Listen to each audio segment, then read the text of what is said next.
नमस्कार। आज আমি আপনাদের সাথে একটা ভেজ রেসিপি শেয়ার করব যেটা একদম দুর্দান্ত খেতে লাগে গরম ভাতের সাথে। আজ আমি শেয়ার করছি পনির ভাপা রেসিপি। যারা আমরা নন ভেজ খাই তাদের জন্য ইলিশ ভাপা, ভেটকি ভাপা অনেক কিছুই তো অপশান আছে, কিন্তু যারা ভেজিটেরিয়ান তারা কেন ভাপা এই স্বাদ থেকে বাদ থাকবে। সেই জন্য আমি আজকে এই রেসিপিটা আমার নিজস্ব পদ্ধতির মাধ্যমে বানিয়েছি। প্রথমে 2 লিটার দুধ লেবু দিয়ে কাটিয়েছি, আপনারা চাইলে ভিনিগার দিয়ে কাটিয়ে জলটা ঝরতে দেবেন। তারপর মেন উপকরণ আমি এখানে কিছু ভেজিটেবলস অ্যাড করেছি। এখানে টমেটো, পেঁয়াজ কলি, ক্যাপসিকাম, তার সাথে পোস্ত আর সাদা সরষে আমি ব্যবহার করেছি। কাজু বাদাম আমার কাছে ছিল না, কাজু বাদামও চাইলে আপনি কিন্তু দিতে পারেন। এগুলোকে দিয়ে ভালো করে পেস্ট করতে হবে। যারা নিরামিষের দিন বানাবেন তারা পেঁয়াজ কলিটা স্কিপ করে তার বদলে অন্য কোনো ভেজিটেবলসও দিতে পারেন।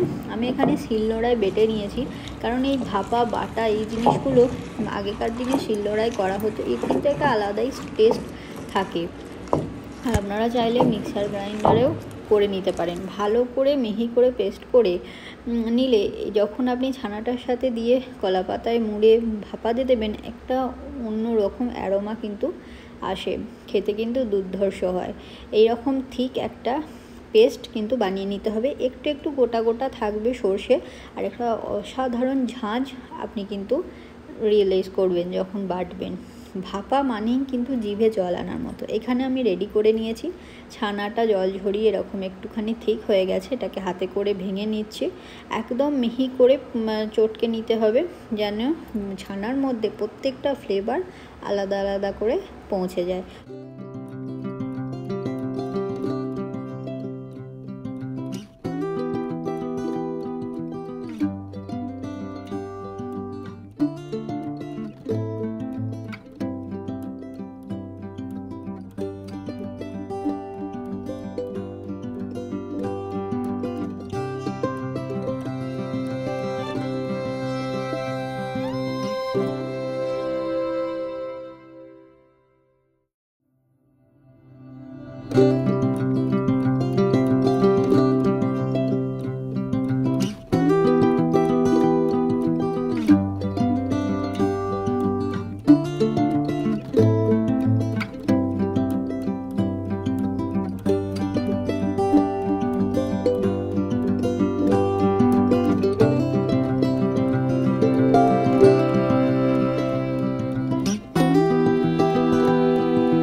সব কিছু পেস্ট একসাথে মিশিয়ে ওপর দিক থেকে 3টে কাঁচা লঙ্কা আর 2 চামচ মতো সর্ষের তেল দিয়ে একদম স্টিম করতে বসিয়ে দিয়েছি। 20 মিনিটের জন্য বসিয়েছি। কড়ার মধ্যে অল্প জল দিয়ে তলায় একটা প্লেট দিয়ে ওপরে টিফিন কৌটোটা রেখে মৃদু আঁচে আপনি করবেন। 20 থেকে 30 মিনিট সময় দেবেন।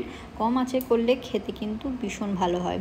তো একটু ঠান্ডা হয়ে যাওয়ার পর আমি টিফিন কারি খুলে দেখাচ্ছি। দেখেই বুঝতে পারছেন কতটা লোভনীয় হয়েছে। আমি এখন পরে এডিট করছি, দেখে আমার জিভে জল চলে আসছে। আর গরম ভাতে এই পাতুরি বা পনির ভাপা যাই বলুন, খেতে কিন্তু দুর্দান্ত লাগে। নিরামিষের দিন বা অন্য কোনো দিন চাইলে অবশ্যই বাড়িতে বানিয়ে দেখুন। কেমন হয়েছে অবশ্যই আমাকে কমেন্ট করে জানাবেন। সকলে ভালো থাকবেন। নমস্কার।